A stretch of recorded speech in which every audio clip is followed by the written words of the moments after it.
Interesting জিনিস, তারা বলছেন দুর্নীতি দমন কমিশন সংক্রান্ত যে সংশোধনী অধ্যাদেশ আছে এটাও তারা পাচ্ছে। আপনারা জানেন দুর্নীতি দমন কমিশনে অধ্যাদেশ সংশোধনী অধ্যাদেশে কি আছে, সেখানে বলা ছিল দুদকের চেয়ার মহাপরিচালক এবং পরিচালকগণ একটা সার্চ কমিটির মাধ্যমে তাদেরকে নিয়োগ করা হয়। সরকার চাইলেই হায়ার এবং ফায়ার করতে পারবে। তারা বলছেন এই সার্চ কমিটির বিধানটাকে তারা বাতিল চায়।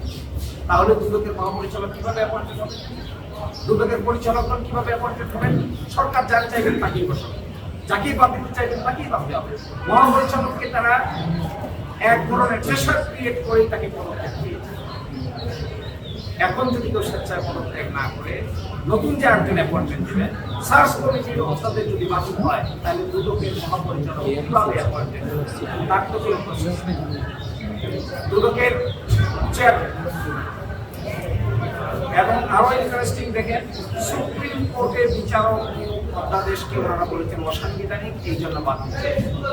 এই মর্মে একটা রিপিটিশন হাইকোর্ট ডিভিশনে আপনারা সাংবাদিকরা অনেক বিষয়ে এই বিচারক অধ্যাদেশ চ্যালেঞ্জ করে রিপিটিশন নাম্বার 3936/2025 আজকে যে কারণে তারা অসাংবিধানিক বলছেন, এই কারণেই একটি রিপিটিশন দিয়েছিল অনারেবল হাইকোর্ট ডিভিশন। এই রিপিটিশনটা সামারিলি রিজেক্ট করে দিয়েছেন এখন এসে বলছেন এই অ্যাপয়েন্টমেন্ট সিস্টেমটা অসাংবিধানিক, এই জন্য আইনটাকে আমরা ল্যাপস করে দিতে চাই। তাহলে সুপ্রিম কোর্টের বিচারক করে আগের মতো কানাকানি করে, আগের মতো টেবিলের নিচে যে কে কাকে পছন্দ করি আপনি এটা অপছন্দ করি, এভাবে এটা পছন্দ করেন, এটা পছন্দ করেন, কে কার জুনিয়র আর কে কার সিনিয়র, কার বাড়ি কোথায়, কার আইডেন্টিটি কি, কার রাজনৈতিক পরিচয় কি, এইভাবে নিয়োগ দেবেন?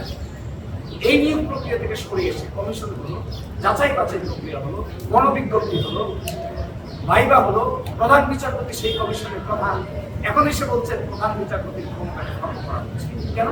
প্রধান বিচারপতি নিজেই সেই কমিশনের, এখানে আরো 7 জন সদস্য আছে, তারা যাচাই বাছাই করে এই পরামর্শ রাষ্ট্রপতির কাছে পাঠাবে, রাষ্ট্রপতি সেখান থেকে নিয়োগ দেয়। তারা এসে বলছেন এই প্রক্রিয়া অসাংবিধানিক। প্রক্রিয়া যদি অসাংবিধানিক হয় তাহলে বিচারক নিয়োগ প্রক্রিয়ার ক্ষেত্রে কি ধরনের স্বচ্ছ ব্যবস্থাপনা করতে চান তার সুনির্দিষ্ট প্রস্তাব, আর সুনির্দিষ্ট ব্যবস্থাপনা বের না করে বর্তমানে স্ট্রাকচারটাকে নষ্ট করতে চাওয়াটা আমাদের উচ্চ আদালতকে ধ্বংস করার আরেকটা নতুন সিস্টেম জারি। এইভাবে হাইকোর্ট যাকে বৈধ বলেছে, হাইকোর্ট যাকে সাংবিধানিক বলেছেন, আপনারা গায়ের জোরে এটাকে এখন বলছেন অসাংবিধানিক। That is what is a dichotomy. In one hand you are saying to uplift the constitution, in other way around you are destroying it. আরো ইন্টারেস্টিং, সুপ্রিম কোর্ট সচিবালয় হয়েছে একটা রিট পিটিশনের রায়ের প্রেক্ষাপটে বাংলাদেশ সংবিধানের 116 অনুচ্ছেদ অসাংবিধানিক ডিক্লেয়ার করেছে আমাদের সুপ্রিম, এবং 6 মাসের ভিতরে পৃথক বিচার বিভাগীয় সচিবালয় প্রতিষ্ঠার নির্দেশ দিয়েছে। এই মর্মে একটি অধ্যাদেশ হয়েছে, ফাংশন শুরু করেছে, পরিপূর্ণ ফাংশন করে নাই, আংশিক ফাংশন শুরু করেছে। এখন এসে তারা বলছেন এই সচিবালয় অধ্যাদেশের মধ্যে সেকশন 7-এ তারা পরিবর্তন চান। কি পরিবর্তন? সরকার উপযুক্ত মনে করিলে গেজেট নোটিফিকেশনের মাধ্যমে কার্যকর করতে পারবে। এই সরকার উপযুক্ত মনে করিলে কথা বলতে হবে, সরকার উপযুক্ত মনে করিলে যদি এটা ফাংশন করতে পারে তাহলে এই আইনের দরকার। এই সরকারের উপযুক্ততার নীতি থেকে বের হওয়ার জন্য এত সংগ্রাম, সেখানে ছিল উপযুক্ত কর্তৃপক্ষ আইন মন্ত্রণালয়। এখন বলছেন সরকার উপযুক্ত মনে করিলে, সরকার উপযুক্ত মনে করিলে বদলি হবে, উপযুক্ত মনে করিলে মঞ্জুরি হবে, উপযুক্ত মনে করিলে ছুটি হবে, উপযুক্ত মনে করিলে শৃঙ্খলা হবে, উপযুক্ত মনে করিলে পদোন্নতি। তাহলে অধস্তন বিচারকদের স্বাধীনতা কোথায়? অধস্তন বিচারকদের স্বাধীনতা পরিপূর্ণভাবে তারা আর্টিকেল 160 অ্যাপ্লাই করে করবে মর্মেই তো এত সংগ্রাম, এত কিছু। তৎকালীন প্রধান বিচারপতির নেতৃত্বে সেপারেট সচিবালয় উদ্বোধন করা হয়েছে। এখন এসে যে লাভ সেই পদ্ধতি আবার ফিরিয়ে যাচ্ছেন। আমাদের বিবেচনায় এগুলো বিচার বিভাগীয় সংস্কার, সাংবিধানিক সংস্কার এবং ট্রান্সপারেন্সি অ্যাকাউন্টেবিলিটির সংস্কার প্রক্রিয়াটাকে এজ এ হোল তারা বাধা করছে। তারা দেখেন দুদকের প্রধান সার্চ কমিটি তারা নিযুক্ত করে দিচ্ছেন, তারা নিযুক্ত করে দিচ্ছেন মানবাধিকার কমিশনের তদন্ত করার ক্ষমতাকে নিয়োগ করে দিচ্ছেন। তাহলে আপনি করছেন কি? বিচারকদের ইন্ডিপেন্ডেন্স নিগেট করে দিচ্ছেন, সুপ্রিম কোর্টের বিচারক নিয়োগ করার আইনকে নিগেট করে দিচ্ছেন, তাহলে পাশ করছেন কি? রিফর্মের কি হবে? সংস্কারের কি হবে? এত অধ্যাদেশের ফিউচার কি হবে? আরেকটি কথা বলে আমি শেষ করে দিচ্ছি আপনাদেরকে, ব্যাংক রেগুলেশন অধ্যাদেশ নামে একটি অধ্যাদেশ আছে, যার মাধ্যমে কতিপয় ব্যাংকে একত্রীকরণ করা হয়েছে।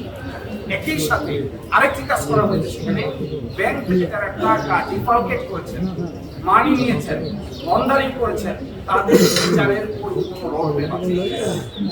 তারা এসে বলছেন এই আইনটাকেও তারা ল্যাপস করে কেন? তাহলে ওই মানি লন্ডারিং এর চাপে পড়ছেন নাকি? যারা মানিটা লন্ডার করলো, ব্যাংকে খালি করলো, ব্যাংক থেকে কোলাটেরাল ছাড়া লোন নিয়ে গেল, যারা ব্যাংকে ভুয়া কোম্পানি তৈরি করে without submitting any collateral took loan of crores and crores of money, তাদেরকে সেভ করে দিচ্ছি। Why are you saving them? Why the government is proposing this type of lapsing ordinance? Why? What should be the ultimate benefit? তাহলে আমরা যে বেগমপাড়া বলি, money laundering বলি, ব্যাংকগুলিকে খালি করে বলি, এক ইসলামী ব্যাংক থেকে সালন 70,000 কোটি টাকা সরিয়েছে, 70,000 crore টাকা। And now you, the government, is coming up with your own interpretation and giving them shelter. How? কেন?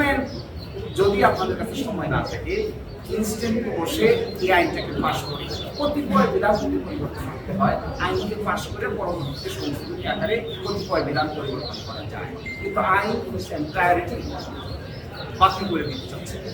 এই জন্য this is a very technical point, legal point. We are arguing our case in our favor. কিন্তু আমরা মনে করি এর সবকিছু কেন্দ্রবিন্দু হলো ইন্টারিম গভর্নমেন্ট কর্তৃক গৃহীত মেজর সংস্কার প্রক্রিয়ার বিরুদ্ধে করছে সরকার। তারা সংখ্যাতাত্ত্বিকভাবে বলছে 100 এতটা অর্ডিনেন্স আমরা একমত হয়ে গেছি।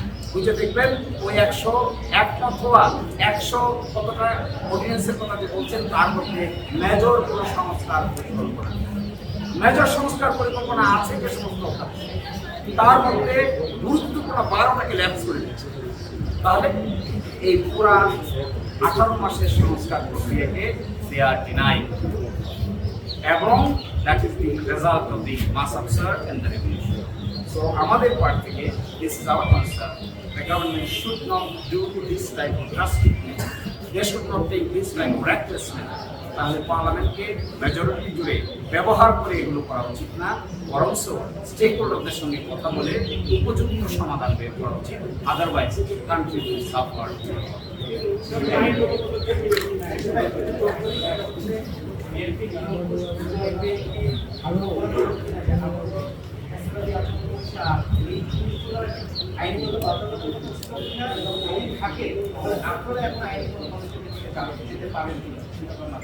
পার্লামেন্ট রাষ্ট্রের গুরুত্বপূর্ণ নির্বাচিত প্রতিনিধিদের সংবিধানের সীমার মধ্যে আইন এক্সারসাইজ করার বিধান রয়েছে আর্টিকেল 9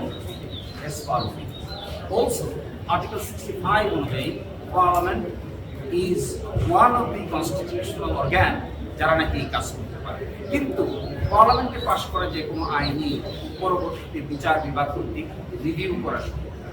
আমরা এখন গভর্নমেন্ট করছি, please do not take any unreasonable, unconstitutional, anti-reform project. If you take an anti-reform project, unconstitutional law, if you pass this by the parliament, that will be challenged before the High Court subsequently. But however, majority যদি কারো থাকে, তারা যদি যুক্তির চাইতে অহংকার আর শক্তি প্রদর্শন করে, এটা শেষ পর্যন্ত জাতিগতভাবে ভালো কোনো রেজাল্ট দেয় না, এটার প্রমাণ।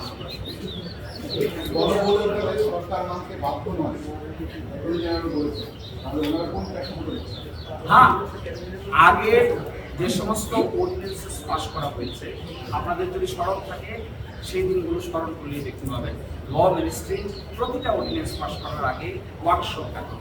তৎকালীন দিনের অ্যাটর্নি জেনারেল, তৎকালীন দিনের যারা আইনজীবী ছিলেন, তৎকালীন দিকে যারা বিভিন্ন স্টেক হোল্ডার ছিলেন, সকলের সঙ্গে মতামত নিয়ে রিফর্ম এজেন্ডাগুলো ঠিক করে বাস্তবায়ন করার চেষ্টা করা হয়েছে। আমাদের দেশে আপনারা দেখবেন সাংবিধানিক প্রতিষ্ঠানগুলোকে স্বাধীনতা দিতে চায় না, কারণ সকলেই ক্ষমতা হাতে কক্ষিগত করে রাখতে চায়। ইন্টারিম গভর্নমেন্টের সময় এই ক্ষমতাটাকে ডিস্ট্রিবিউট করার পরিকল্পনার অংশ হিসেবে জুলাই চার্টার বাস্তবায়ন করার জন্যই এত পরিকল্পনা গ্রহণ করা। আবার যদি সেই ক্ষমতা কক্ষিগত হয়ে এক ব্যক্তির হাতে কেন্দ্রীভূত হয়, তাহলে তো ঘুরে ফিরে সাংবিধানিকভাবে আরেকটা ডিকটেটরিয়াল টেন্ডেন্সি। ফর এক্সাম্পল দেখেন, 2 বারের বেশি একজন ভদ্রলোক প্রাইম মিনিস্টার হতে পারবেন। রাষ্ট্রপতি এবং প্রধানমন্ত্রীর মধ্যে ক্ষমতার ভারসাম্য থাকে। সাংবিধানিক প্রতিষ্ঠানগুলোকে সার্চ কমিটির মাধ্যমে গঠন করে নিয়ে দেওয়া হবে। যাকে ইচ্ছে তাকে হায়ার করা, যাকে ইচ্ছে তাকে ফায়ার করা যাবে না। এগুলোর পারপাস কি? এগুলোর পারপাস হলো ক্ষমতাটা যেন 1-2 ব্যক্তির কাছে কেন্দ্রীভূত না থাকে, এই প্রক্রিয়াটাকে ডিসেন্ট্রালাইজ করা হবে। এখন যদি ঘুরে ফিরে এই ক্রিয়েটিভ অর্ডিনেন্সগুলোকে আবার বাদ দেওয়া হয়, এই অর্ডিনেন্সগুলোকে আইনে পরিণত করা না হয়, তাহলে তো ক্ষমতা will decentralise. Power will be centralized to particular party, particular ব্যক্তি, particular group. Then consequence will be the same thing as it happened.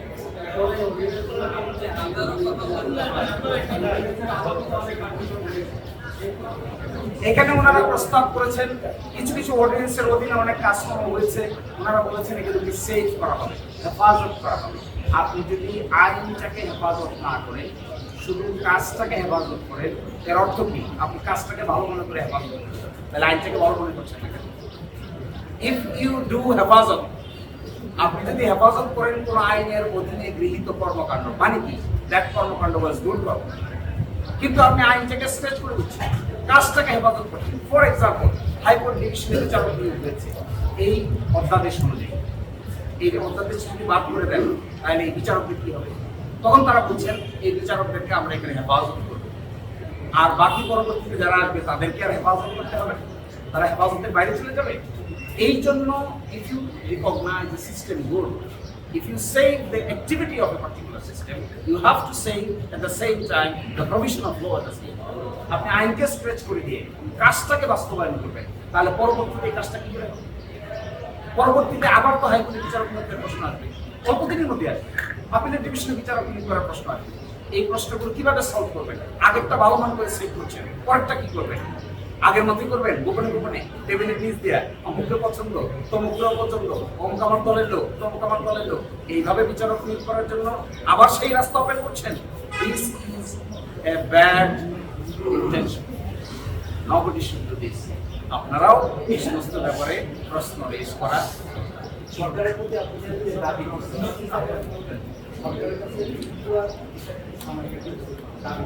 সরকারের কাছে আমরা এটা বলতে চাই, ইন্টারিম গভর্নমেন্টের সময়ে ব্রেক থ্রো অর্ডিন্যান্সেস যেগুলোর মাধ্যমে মেজর রিফর্ম করা হয়েছে, এই রিফর্ম অর্ডিন্যান্সেসগুলোকে দয়া করে ল্যাপস করবেন।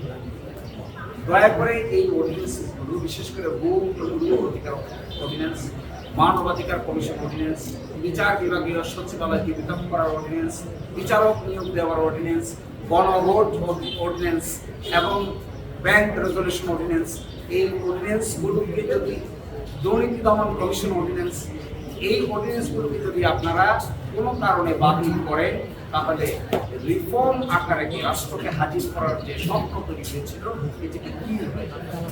People will be frustrated. People will see hope. We need hope. আমাদের তো আশা দরকার, আমাদের প্রত্যাশা দরকার, আমাদের হতাশ করা।